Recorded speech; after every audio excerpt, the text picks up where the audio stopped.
Morning guys, start na tayo bumiyahe ngayon. So dito sa pagbibiyahe dapat lagi tayong handa. Ngayon nga pupunta tayo ng 7-Eleven. Bili lang tayo ng kape.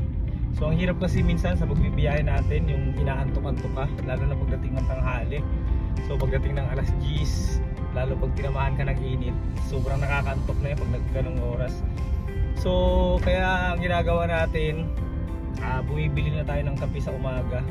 And maganda rin kung makakapag-almusal ka ng maayos para nga ma-maximize mo yung oras mo. Pagdating nung time na malakas na yung booking, hindi ka na magugutom and naka-ready ka na.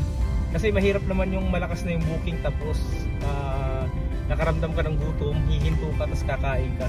So dapat dito bago ka umalis ng bahay, nakakain ka na, nakapagkape ka na. Kasi naranasan ko yan, may pasahero ako, sobrang inaantok mo talaga ako mga alas 10 o alas 11. So ang hirap, kailangan mong huminto talaga pagbaba ng pasahero. Mabuti kung wala kang pasahero. Paano pag may pasahero ka, tapos traffic, so nakakaantok talaga, nakakairita. Hindi ka komportable sa katawan mo. Kaya maganda bago ka umalis, naka-ready ka. So ako nga may dala akong tinapay. Pag hindi ako naka-almusal, mayroon ako laging dalang tinapay. Para in case of may pasahero ka tapos nagutom ka, pwede mo itong kainin. Actually pwede naman kumain dito sa loob ng sasakyan kahit nagmamaneho ka. Tapos nga lagi akong nagkakape. So mga hindi nagkakape, so mag-ano kayo kung ano yung nakakapagpagising sa inyo.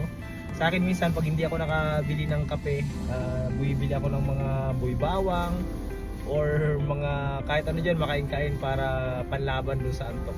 Or pag hindi talaga kaya, so kailangan natin huminto. And syempre kailangan natin magpahinga. Pwede naman umidlip dito sa loob ng sasakyan kahit siguro 15 to 20 minutes. Ano ba naman yung ganong oras lang, huminto ka muna sa pagbibiyahe para magpahinga. Mahirap na kasi pag pinilit mo yung katawan mo tapos hindi mo talaga kaya. So mas malaki pa yung magiging kapalit sa'yo. Malay mo mabangga ka pa dyan sa kalsada or ikaw yung mabangga. Kasi nga pag inaantok tayo, wala tayo sa hulog magmaneho. And syempre, pagka ganito din kasi ang trabaho natin, pag madaling araw tayo umaalis ng bahay, dapat meron tayo talagang sapat na pahinga. So minsan kasi hindi natin maiwasan, may mga ginagawa tayo sa buhay. Tulad sa akin, may maliit akong baby. So mahirap kasi pag gising pa, kung anong oras siya matutulog, ganun din tayo matutulog. So minsan pag late na rin tayo makakatulog. Kaya madalas late na rin tayo bumibiyahe. Hindi natin pinipilit yung katawan natin na bumiyahe ng madaling araw na wala tayong sapat na tulog. Dahil nga mahirap na mas malaking gagastusin natin pag madisgrasya tayo.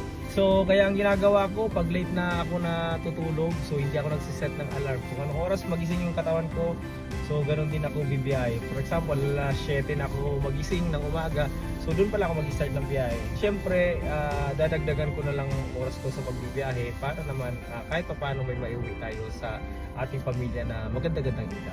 So yun lang guys, dapat i-maximize na alaga natin yung oras natin dito sa pagbibiyahe sa Grab. Hawak naman natin yung oras natin, anytime pwede naman tayo huminto. Pag hindi na kaya ng katawan, huminto na tayo and magpahinga saglit tapos biyahe na ulit. So yun lang guys, maraming salamat. Sana nakatulong sa inyo yung video natin.